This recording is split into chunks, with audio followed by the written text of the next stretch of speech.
Break के बाद स्वागत है आपका। इस वक्त एक और बड़ी खबर आपको बता दें। खबर अयोध्या से है। अयोध्या में राम मंदिर निर्माण का काम शुरू हो गया है। राम जन्मभूमि परिसर के समतलीकरण का काम चल रहा है। इस दौरान कई पुरातात्विक मूर्तियां, खंबे, शिवलिंग मिलने हैं। श्री राम जन्मभूमि तीर्थ क्षेत्र के महामंत्री चंपत राय ने बताया कि मलबा हटाने के दौरान कई मूर्तियां और एक बड़ा शिवलिंग मिला है। इसके अलावा बड़ी संख्या में देवी देवताओं की खंडित मूर्तियां, पुष्प, कलश, आमलक कलाकृतियां, मेहराब के पत्थर, ब्लैक टच स्टोन के स्तंभ, 8 रेड सैंडस्टोन के स्तंभ और 5 फीट आकार की नक्काशी वाला शिवलिंग की आकृति भी मिली है। आपको बता दें कि 11 मई से ही अयोध्या में समतलीकरण का काम शुरू हो गया था। लॉकडाउन का वक्त था। सोशल डिस्टेंसिंग का पालन करते हुए 10 से 12 मजदूर वहां पर लगे हुए थे। अब ये मूर्तियों का मिलना, कई अवशेष वहां पर मिले हैं समतलीकरण के दौरान, राम जन्मभूमि के समतलीकरण के दौरान।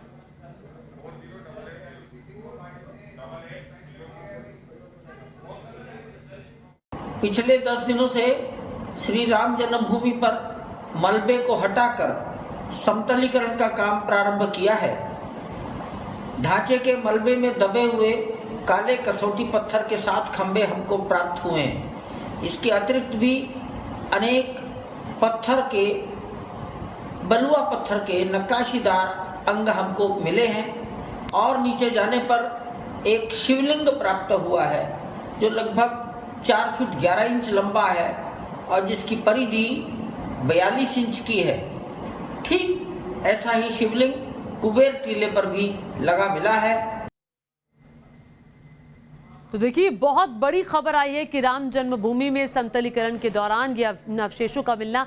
हमारे साथ अनिल यादव, न्यूज नेशन संवाददाता, और जानकारी के साथ जुड़ गए हैं। अनिल, बताइए, ये खबर आने के बाद जो मंदिर प्रशासन है वो क्या कह रहा है? बिल्कुल, देखिए 11 मई से वहाँ पर समतलीकरण का काम चल रहा है, जहाँ पर मंदिर निर्माण होना है। 67 एकड़ की वो ज़मीन है और समतलीकरण किया जा रहा है। कुछ खुदाई भी हुई, उसी दौरान ये अवशेष मिले हैं जिसमें ब्लैक स्टोन और रेड सैंड स्टोन के खंबे मिले हैं, मेहराबें मिली हैं और हिंदू धर्म से जुड़े प्रतीक चिन्ह जिन पर उकेरे गए हैं ऐसे शिलालेख मिले हैं, जिसमें शिवलिंग भी हैं और दूसरी चीज़ें भी हैं। इनसे ये बात क्लियर हो गई। पहले ही पुरातत्व संरक्षण विभाग ये कह चुका है वहाँ पर हिंदू धर्म से जुड़ी हुई जो चीज़ें हैं खुदाई के दौरान मिली हैं, जब जांच चल रही थी, कोर्ट में मुकदमा चल रहा था। लेकिन इन चीज़ों के मिलने से एक बार फिर ये क्लियर हो गई है कि हिंदू धर्म का जो दावा था हिंदू पक्ष का, वो ऐतिहासिक रूप से जो दावा उन्होंने किया था कि ये हिंदू धर्म का ही एक प्रतीक स्थान था और बड़ा यहाँ पर धर्म स्थान था, वो एक बार फिर साबित हो रही है। क्योंकि इस तरह की चीज़ें मिली हैं जिनसे ये क्लियर हो रहा है कि पहले भी यहाँ पर प्राचीन काल में भी मंदिर का जो अवशेष था, यहाँ पर मंदिर बहुत पुराने समय से था और यही वजह है कि अब ये तमाम चीज़ें निकलकर सामने आ रही हैं। हालांकि इनका अब कोई कोर्ट के लिहाज से महत्व नहीं, क्योंकि कोर्ट में मुकदमा हिंदू पक्ष जीत चुका है। लेकिन एक दावा जो था वो जरूर मजबूत हुआ है और मंदिर निर्माण का काम जो है वहाँ जरूर तेज़ी से चल रहा है। लेकिन इन सब के बीच ये जो चीज़ें मिली हैं, इससे हिंदू पक्ष जो दावा हमेशा से करता रहा है उसे एक बार फिर से मजबूती मिली है और उसकी बात सत्य साबित हो रही है।